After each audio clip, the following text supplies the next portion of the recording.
Alright, y'all, what's good? I'm back with another car YouTube channel review.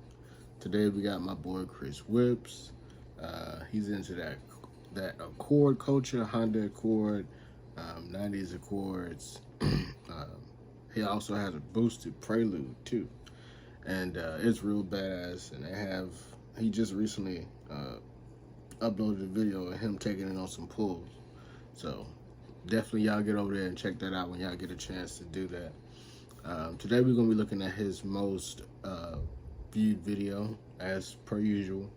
We're going to be looking at his most popular video, and today I think that's the how to H22A swap your Accord. I think he's going to be going over his pride and joy Wago. So we're going to get into that video right now. Alright, so here y'all go. You can see right here we got his page. This video is about 2 years old. I think this is one of his first videos, and I actually think I came in around this video because I was in school for business at that time, but I was looking to get a wagon, and at that point in time on the marketplace there was one for like $600, and I'm sitting here thinking, like, you know, hey, I'll get a chance to get one later on. And I passed on the option, and I shouldn't have, because now they're pretty expensive for you know, Honda stuff. So we're gonna go ahead and get into that video now. Turn y'all up real quick.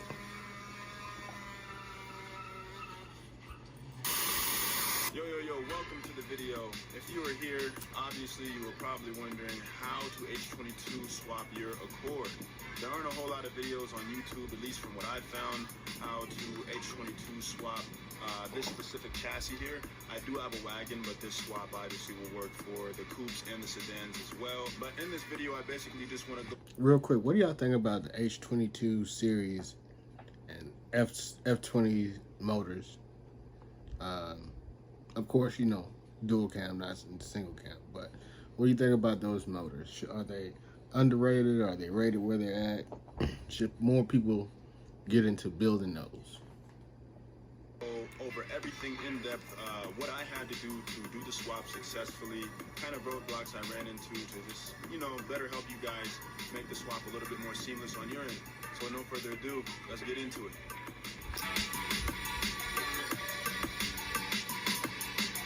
I love his channel because Chris always has some real dope cinematics.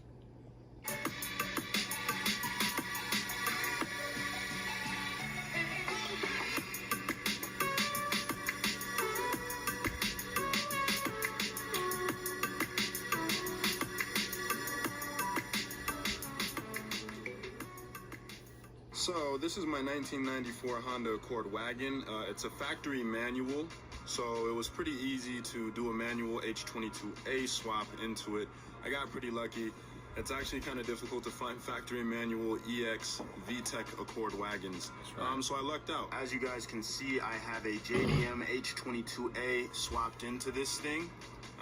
It's definitely a significant upgrade from the F22B one that was in it prior. Obviously a little bit more power, and you can rev a bit higher, which equals more fun. First off, I want to discuss the mounts that I used. Obviously mounts are important because that's how the engine is going to sit into the car.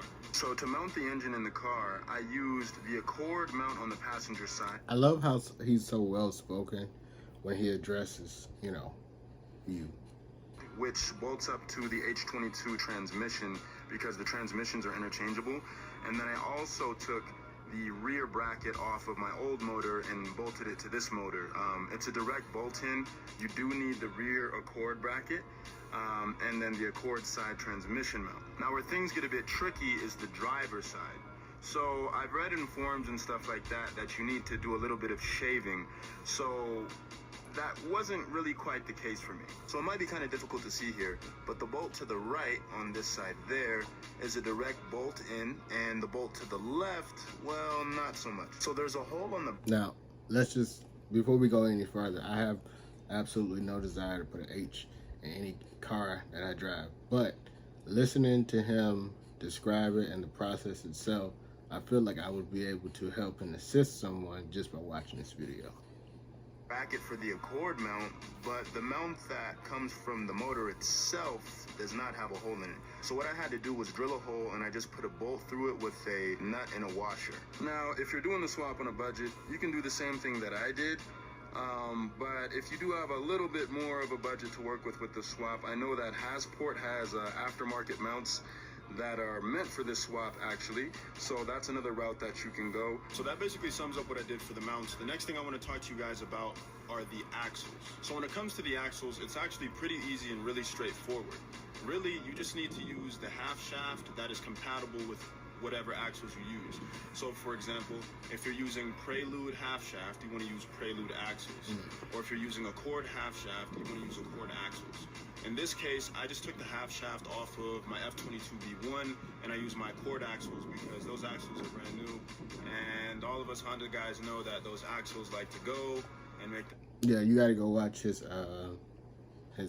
swap in the on his channel for his Accord. That was another reason why I didn't want to get the wagon, was simply because I knew that if I wanted to do it, I would probably have to go, or it would be easier to go H or F than it would be to do, like, you know, K or whatever. Not saying that it's hard and it can't be done, but it's obviously cheaper if you use, you know, what you have already versus having to go out and get, like, you know, Passport K series Accord mounts or something like that, which I'm pretty sure they probably cost a lot. So that's another reason. So I strayed away from, you know, the Accord. Horrible clicking noise whenever you turn. The next thing I want to discuss here is going to be the wiring. So when it comes to wiring, it's actually pretty straightforward. I had help from Robert from Hush Performance. Robert is kind of like an H22 guru. That's where he started way back when he started getting into cars and things like that. But really, when it comes to wiring, a lot of the stuff is plug and play. There's just a few things that need extending. I'm gonna put a link down in the description to the video where I actually got wiring stuff done, and Robert explains it more in depth. But really, like I said, the wiring is straightforward. Now, number one, if you already have a car that had VTEC, you don't have to wire in VTEC. But I know some of you guys might be working with a chassis with no VTEC. A lot of Accords. So you will need to wire in VTEC. Some people just wire it straight to the ECU, or you can just wire it in whichever other way you'd like to. I know that there's diagrams online and tutorials that are pretty straightforward and very descriptive on how to wire it. It reminds me of like a senator or something that's like talks with their hands, you know. But it's very what's the word for it? I'll say it's very conducive, especially when you're addressing someone, to use your hands, because now you're not only matching your verbal, but you're matching it with, you know, non-verbal, which is of course what they say is 85% of communication. So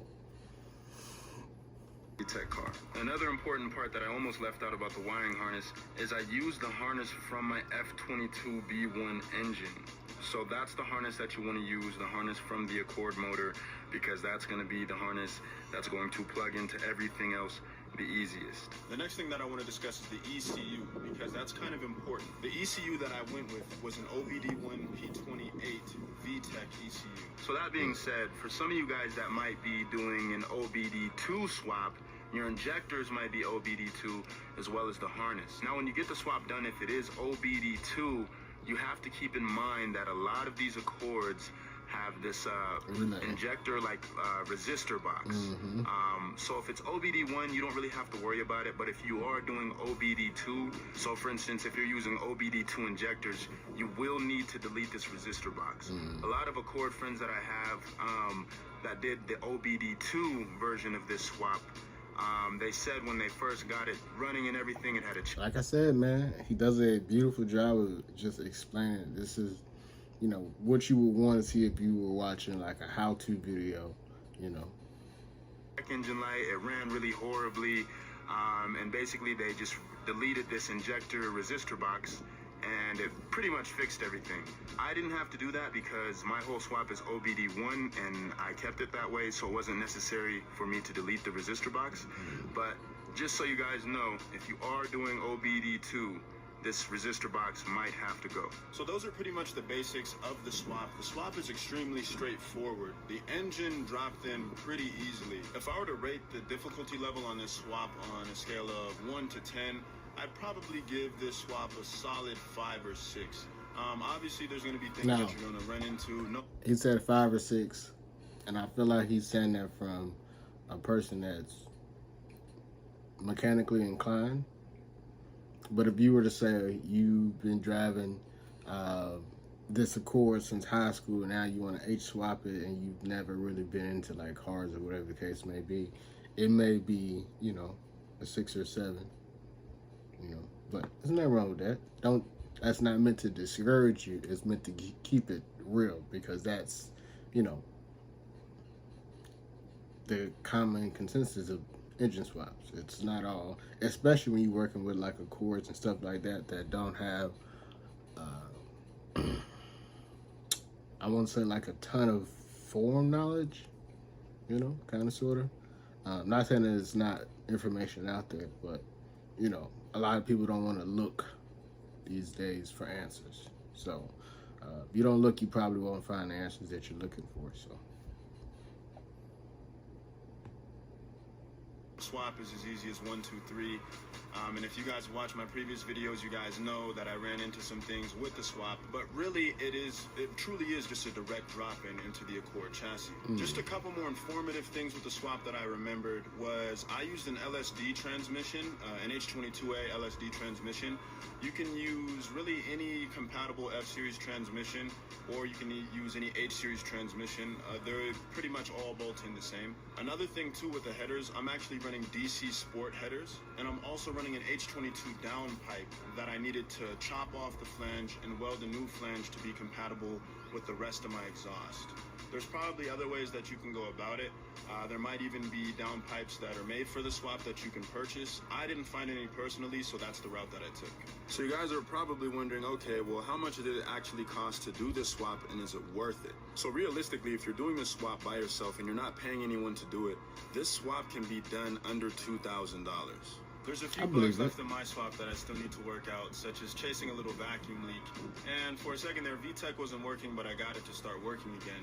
But overall, the swap was well worth it. And truly, it was a much needed upgrade from the F22B1. But I think I basically went over all of the prerequisites that you need to know in doing this swap.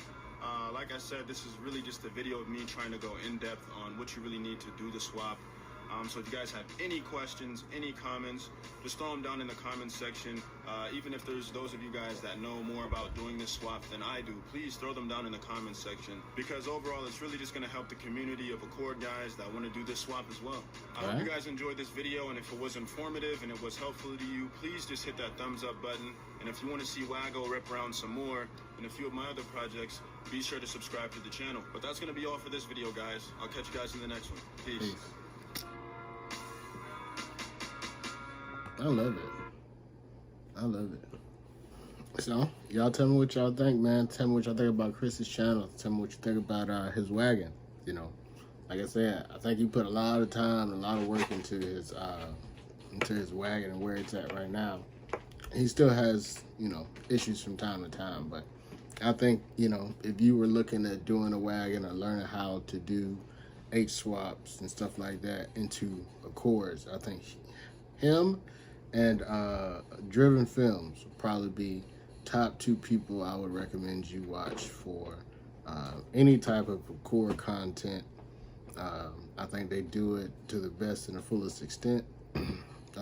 That's just my opinion. Him, well, those guys, of course, in, you know, 2.2 turbo, he's definitely doing his thing. But yeah, no, I definitely love the build. I love his channel. I would like to see him do some wild stuff, like take it to S1 and do like a all-wheel drive H2B setup. Even if it's just you know, NA. I think NA nitrous or something like that. That would be dope. You know, I think H2B Accord wagon would be so fire. You know, I don't think a lot of people do that. I'm pretty sure it's been done, but I don't think it's been done to the point where it's like, oh my gosh, another Accord wagon that has all-wheel drive capabilities, you know. So, yeah. I think it'd be dope, though. Let me know what you think about the video, man. Like, comment, and subscribe. Drop some down in the block down there. I got another video coming out soon. Probably gonna do a few more today. So, yeah, we're gonna do that, and I'm gonna post this one up soon. So, get at y'all later. Peace.